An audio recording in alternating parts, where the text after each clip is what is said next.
In this video, I will show you how to add sticky header. Let's say I have this project. I want this header to be sticky. So let me go to the code editor, and here I will add more products. So just copy and paste them several times.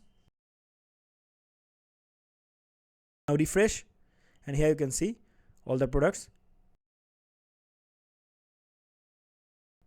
So if I scroll, header gone, but I want header should be sticky, right?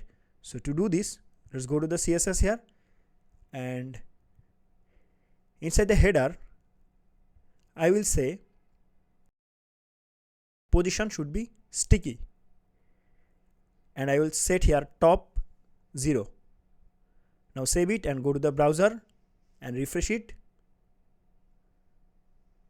Now you can see our header is sticky, right? So this is how you can use sticky header.